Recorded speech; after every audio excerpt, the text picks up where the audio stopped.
Hey friends, this is Steve Guttenberg. This is the Audiophiliac Daily Show, and I have a very special guest, Sean Casey from Zoo. And he's home and I'm home, so we're doing social distancing. So this is by Zoom, a Zoom Zoo interview.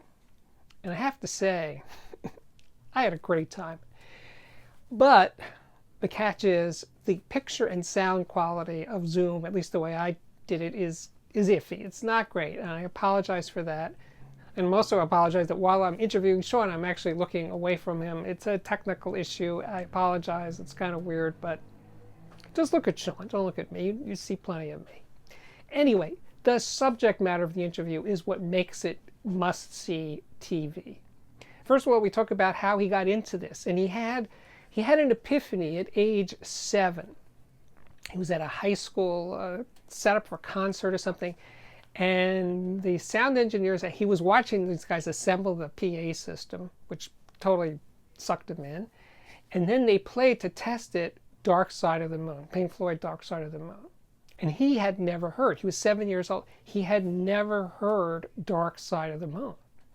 And it just rearranged his brain. He was just floored by this experience. Matter of fact, when he's telling the story, you can tell he still is feeling it. He's still feeling the reverberations of hearing Dark Side that way through this amazing horn PA system.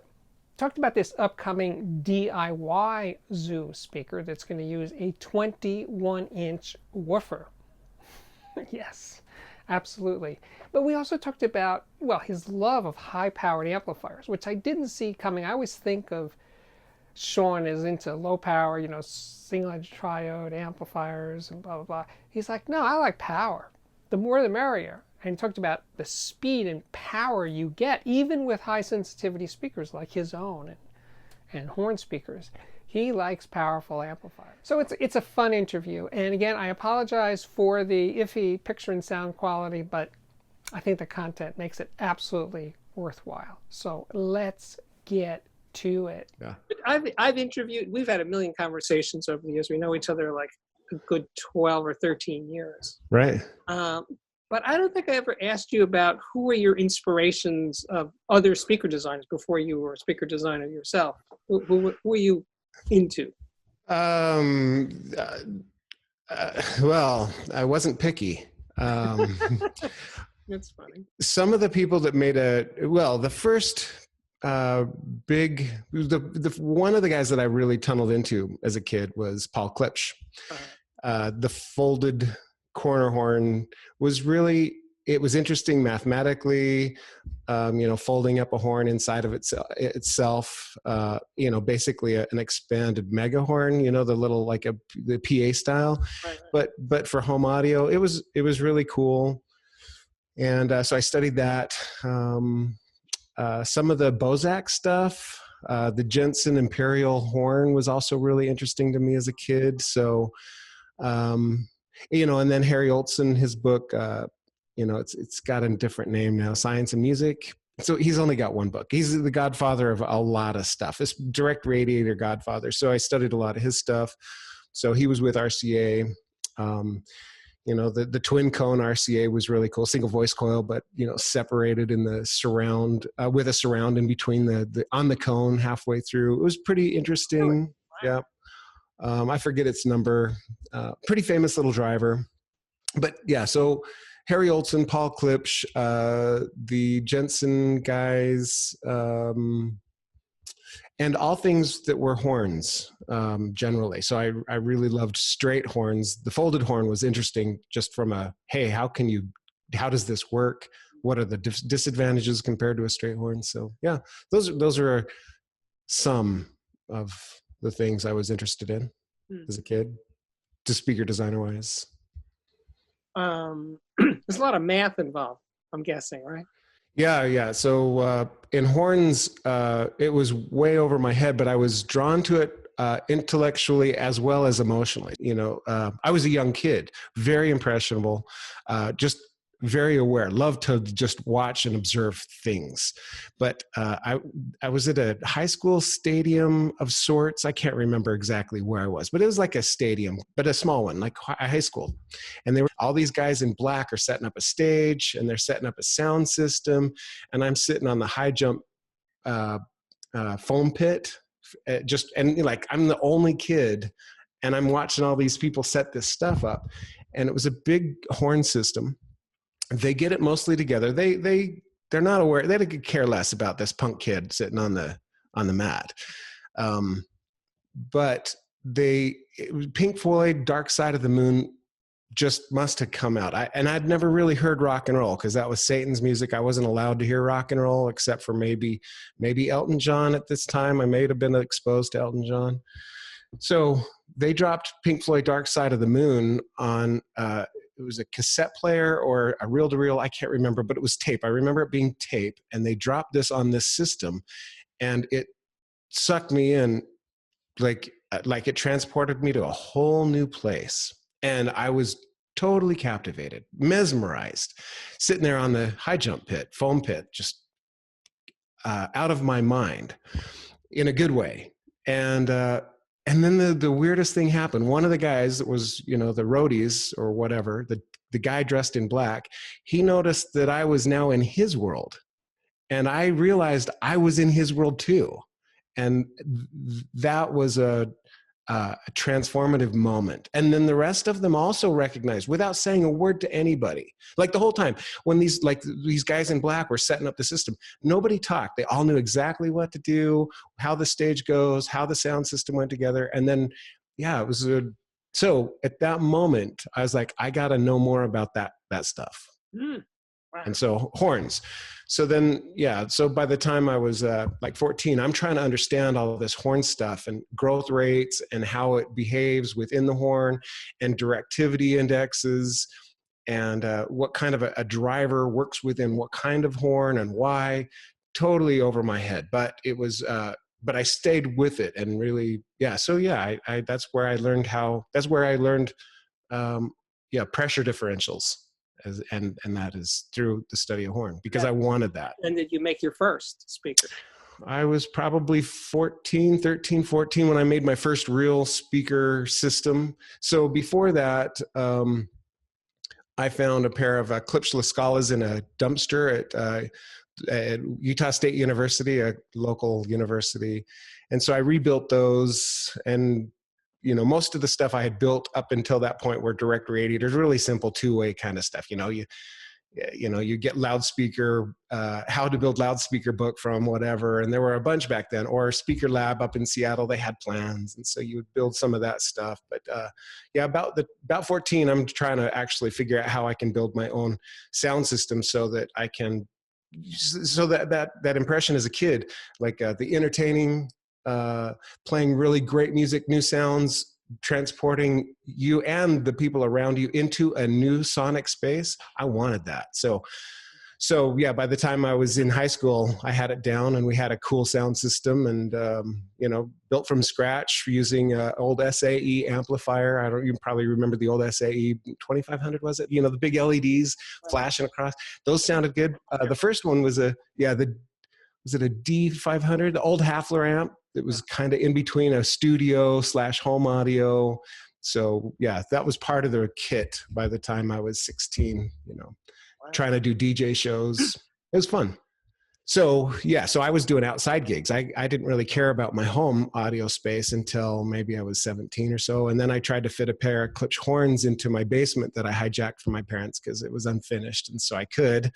And I was working for a hi-fi shop hooking up their ABX system. And so I worked off a pair of horns. I was good with other things.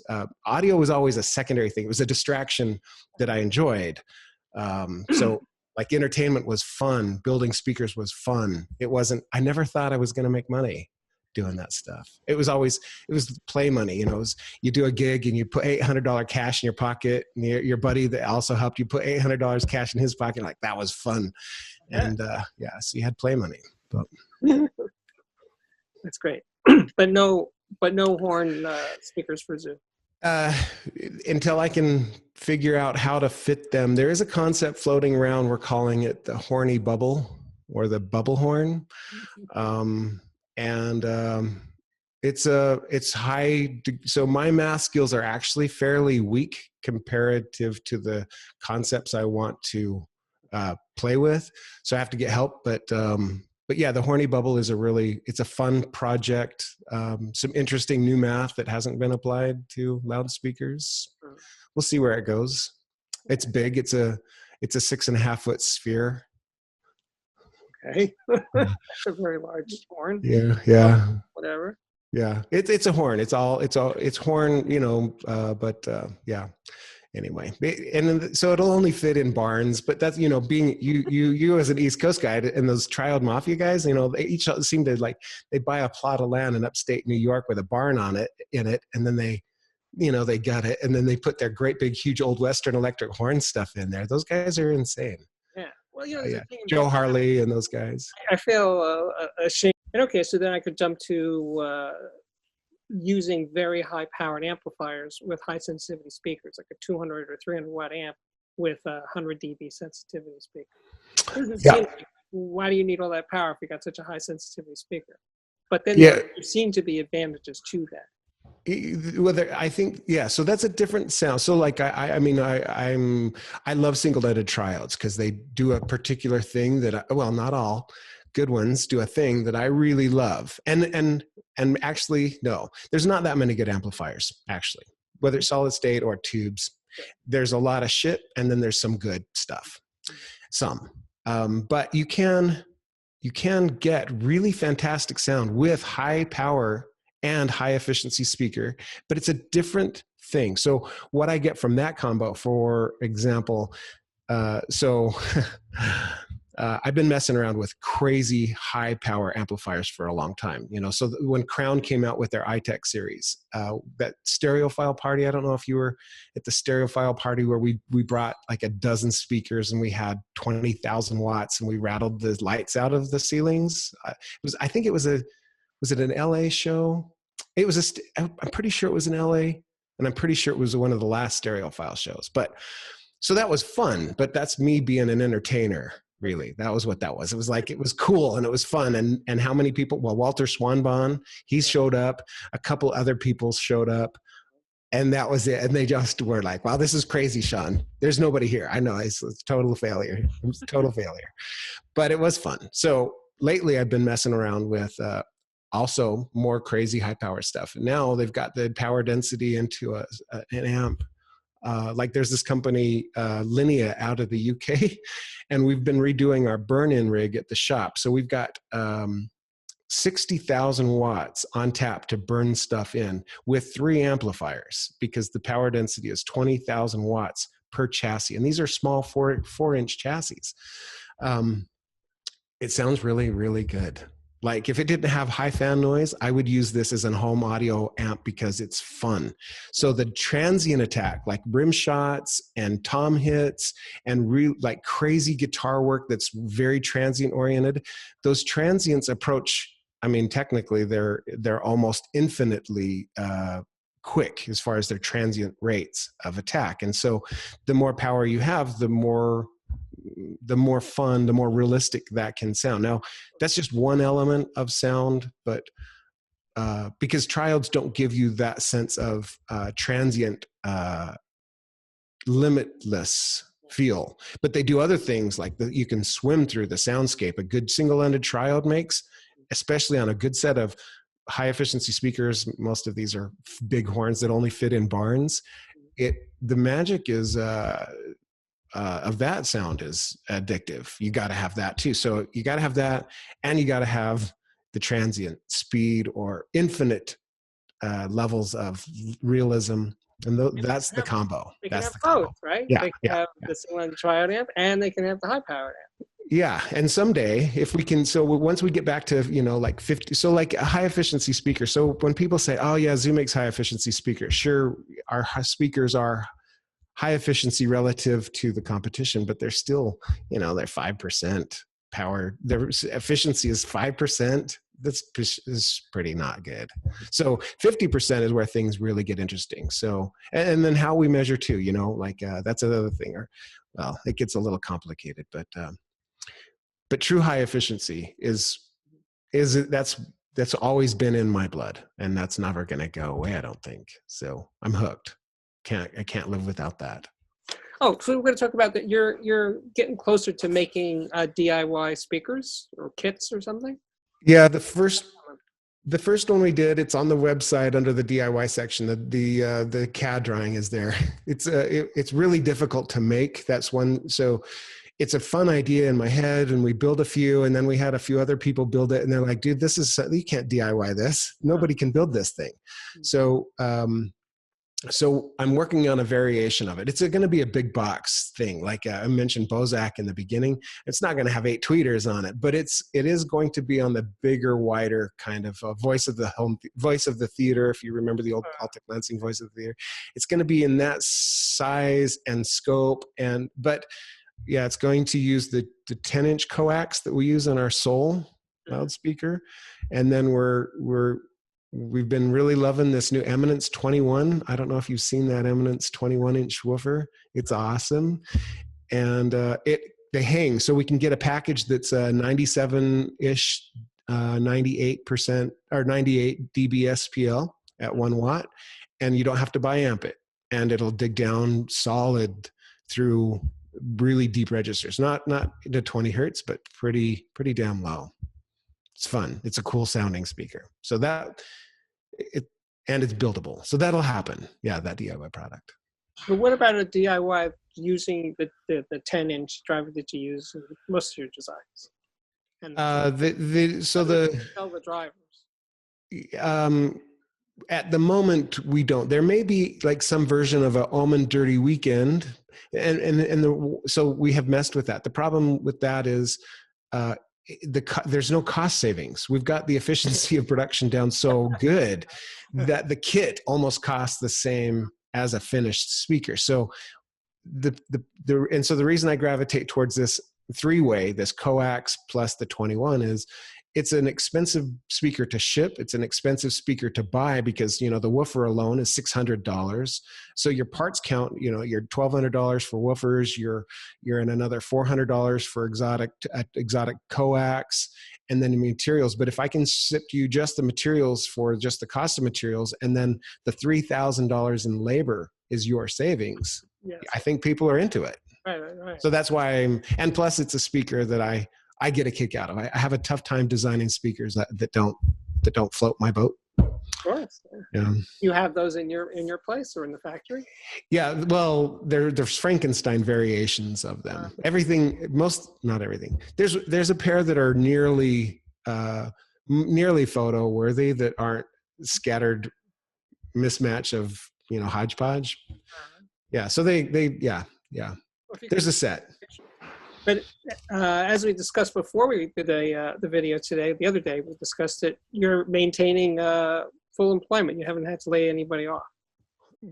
Business is oddly good at the moment. We were going into this with a good head of steam. So we were